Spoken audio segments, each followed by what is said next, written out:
Na primavera, que principia en setembro, e no verão, que começa en decembro, caen abundantes e frecuentes chuvas, con grande tempestade de trovoes e relámpagos.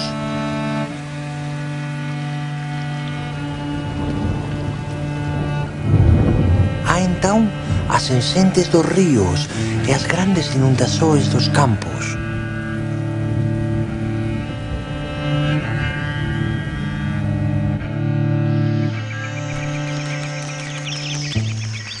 Mas no inverno acaban as chuvas.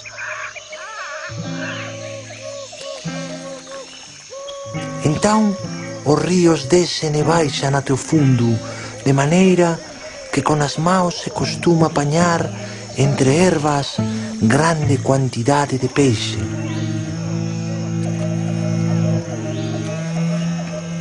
No interior das terras ásase cobras de extraordinario tamaño, a que os indios llaman sucurijuva.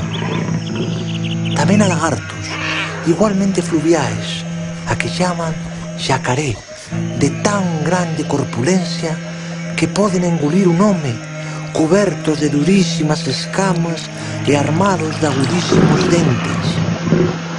Há outros animais de género anfibio, de nombre capivara.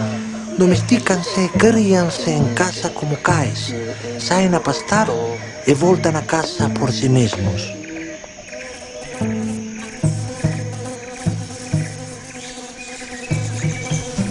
Há moitas lontras que viven nos ríos.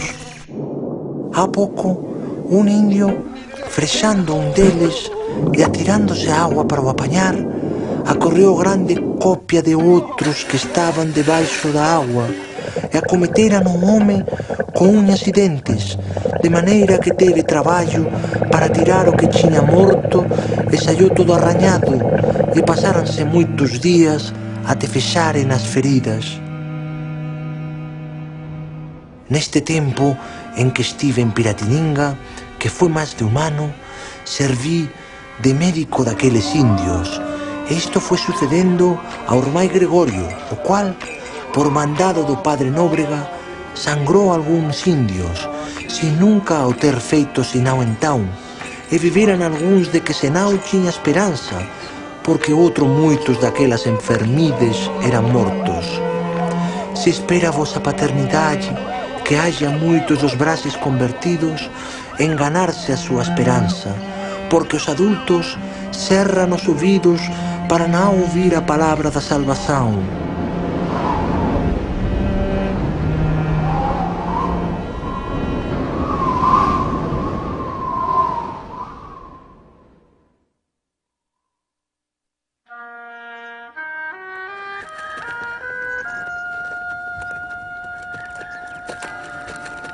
Logo que nossas malas foram descarregadas, apressei-me a ir à casa de um suíço por nome de Grolet.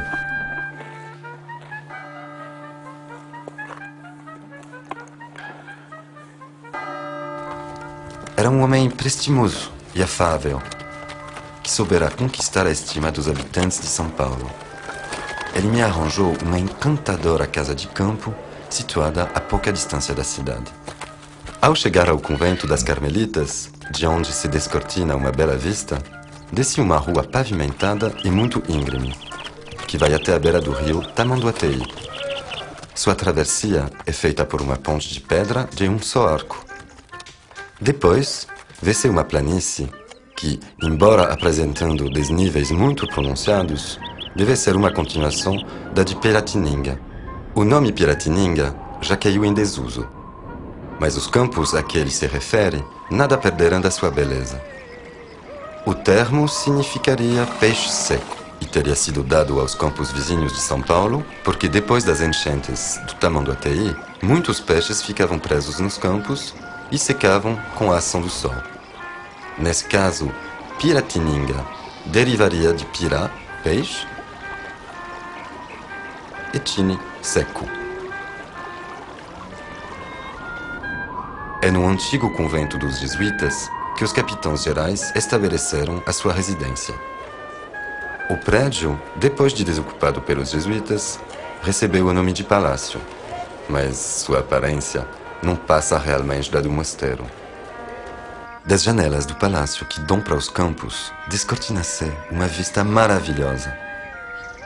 O Anhangabaú, um simples filete de água, vai desaguar debaixo do convento dos beneditinos, no Tamanduateí, que em seguida sai serpenteando no meio dos pastos brejosos, contribuindo para quebrar a monotonia da paisagem.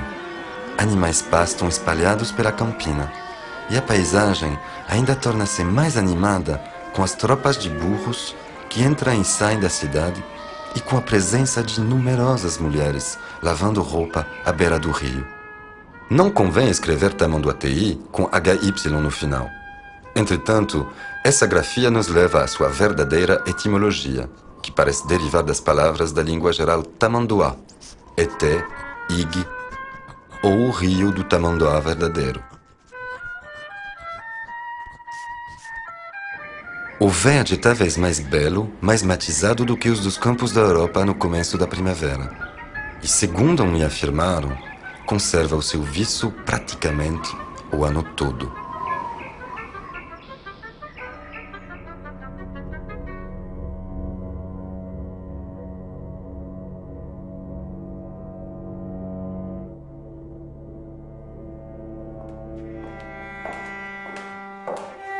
É São Paulo que possui mais amor e amolação. Terra de névoas e de moças, de cinismo e de paixão. Salve nobre Pauliceia, Heidenberg do Brasil, terra de névoas e de sonhos, do conhaque. Salve nobre Pauliceia, exílio da mocidade, terra de névoas e de sonhos, de cinismo e de liberdade. O vinho na alma entorna amor, e as belas gostam de um doutor. Com vinhos e com amantes, são reis e estudantes.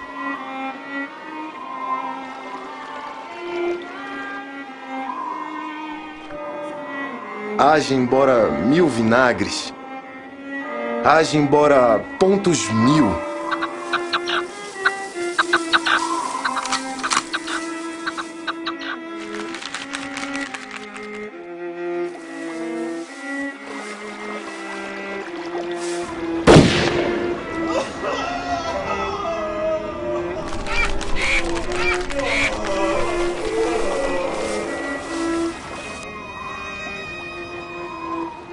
ó cidade dos pagodes, és o Éden do Brasil, Senhor, amor.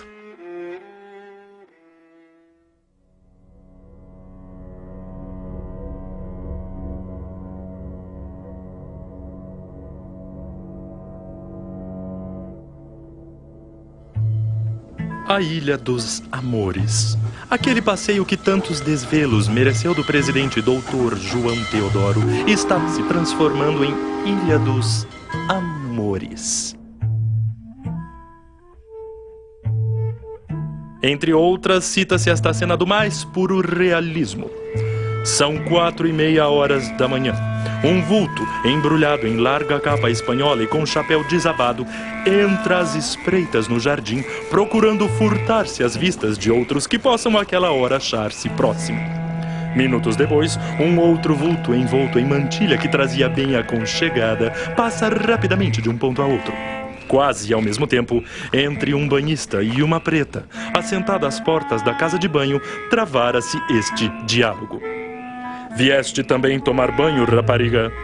Não, senhor. Vim acompanhar minha senhora moça, que às vezes costuma banhar-se aqui. Veio só contigo?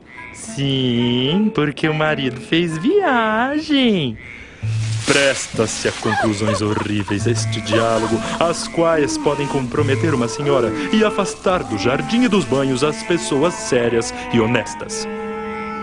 Para a garantia de todos, cumpre a polícia restabelecer os créditos de moralidade daquele lugar.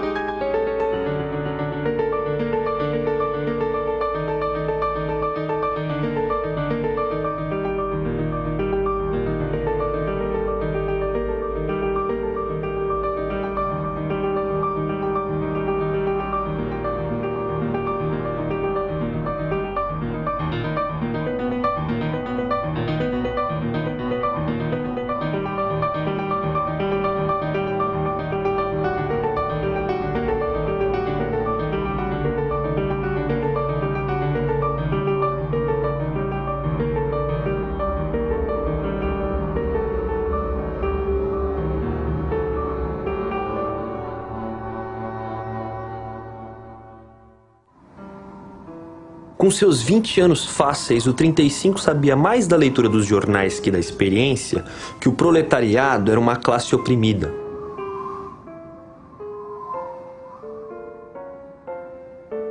E os jornais tinham anunciado que se esperava grandes motins no 1º de maio, em Paris, em Cuba, no Chile, em Madrid. Pouca gente na rua.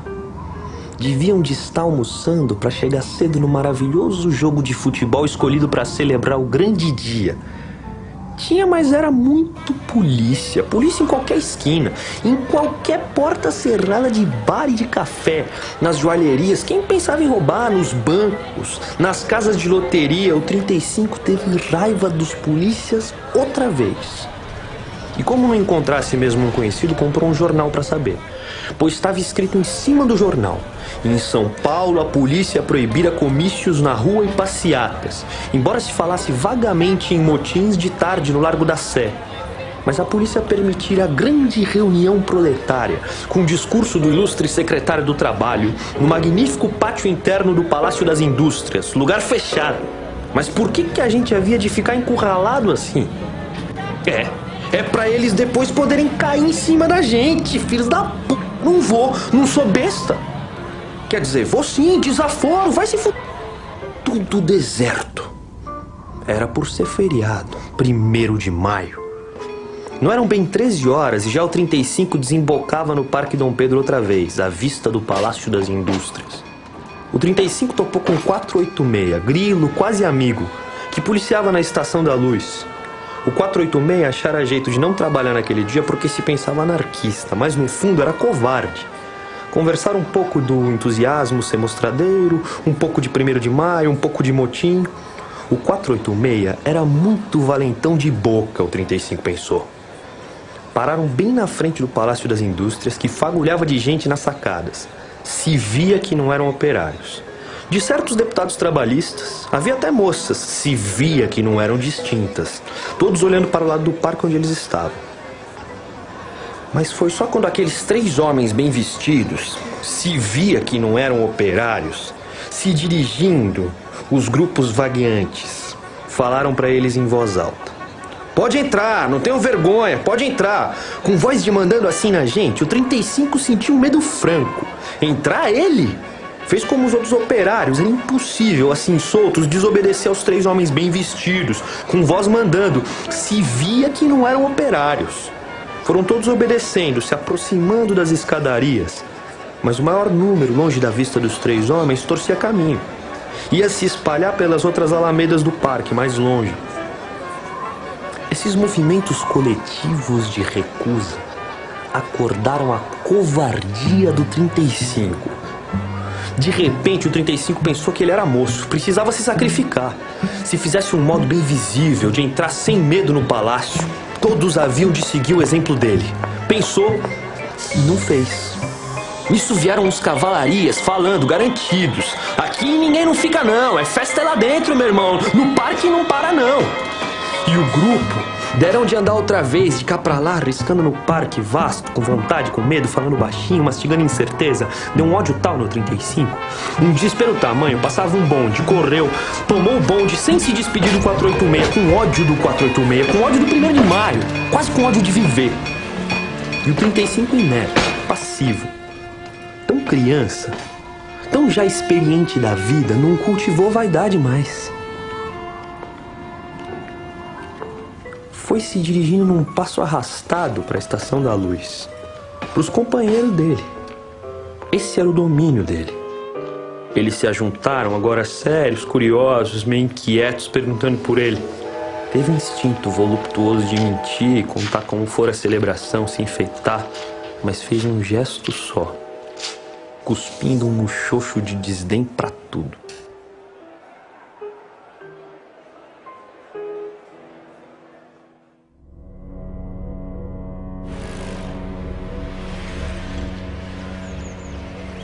Era, vamos dizer assim, era a diversão da família paulistana, não é? Aliás, muito iluminado, muito bonito, escrito Parque Xangai, né? Com muitas lâmpadas piscando. Era uma coisa extraordinária, era uma coisa...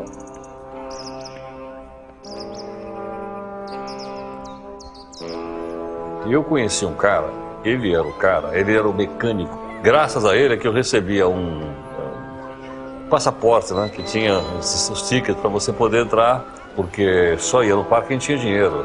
Eu não podia ir no parque. Imagina a rua que eu morava, né? Que era uma rua de crianças pobres.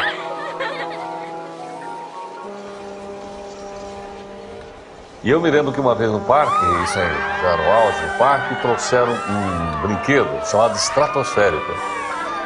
Era uma coisa ainda. Meu pai foi um dia nesse brinquedo, criança não podia. Mas eu me lembro, meu pai era um homem de coragem, então ele foi nesse negócio. E tinha um outro chamado tira-prosa.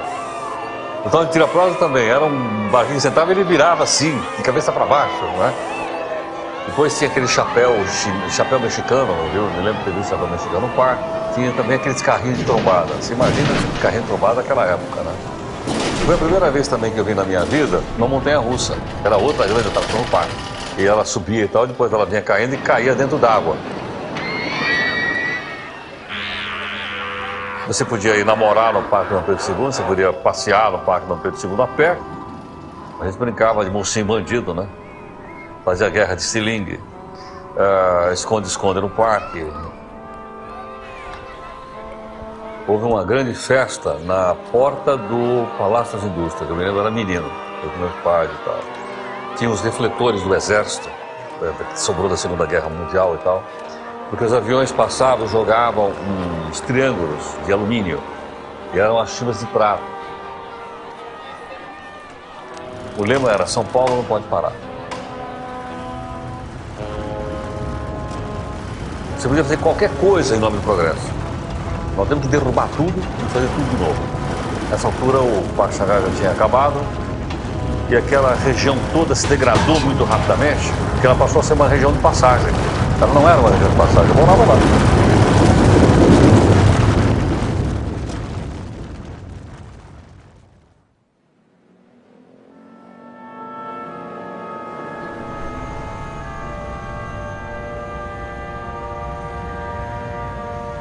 Eu vim parar em São Paulo, poxa, eu estava tão novo, era fim de melhorar de vida mesmo, sabe?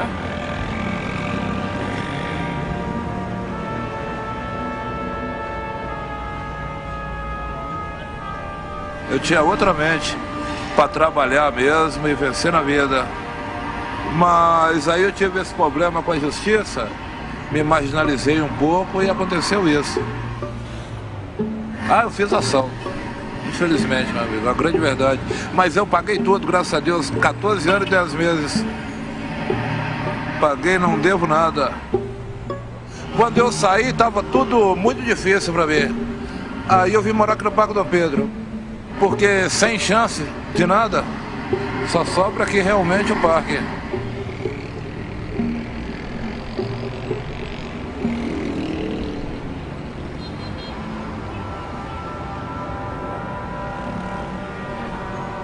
Tem muita gente boa também, junto com os moradores de rua, muitos profissionais que trabalham, muitos trabalham também, mas não tem condição de ter uma casa. A gente às vezes trabalha, morando na rua mesmo, a gente trabalha, arruma um emprego, só que é muito mais difícil para nós, realmente.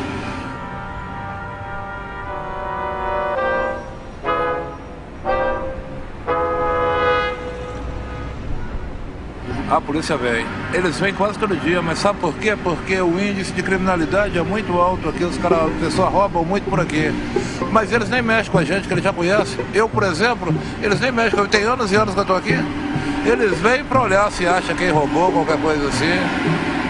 Mas, geralmente, o tratamento deles é meio normal também, né? Não é diferente dos outros lugares, não. Se desse uma casinha da Coab, qualquer coisa, pelo menos um emprego, trabalhar de varrer rua, qualquer coisa, seria uma força. São tão poucos moradores de rua, eles não querem isso. Preferem que as pessoas fiquem no albergue. O albergue é muito chato, mas só que é um lugar super viciado. As pessoas não trabalham, vivem no albergue. Um fica no albergue um ano, vai para outro albergue, fica outro ano. Tem gente que tem 10 anos, 20 anos nos albergues. Você o que eu espero do futuro, meu amigo? É o seguinte... espero melhorar um pouco de vida. Espero sim de ir trabalhando e não espero muito também não, você quer?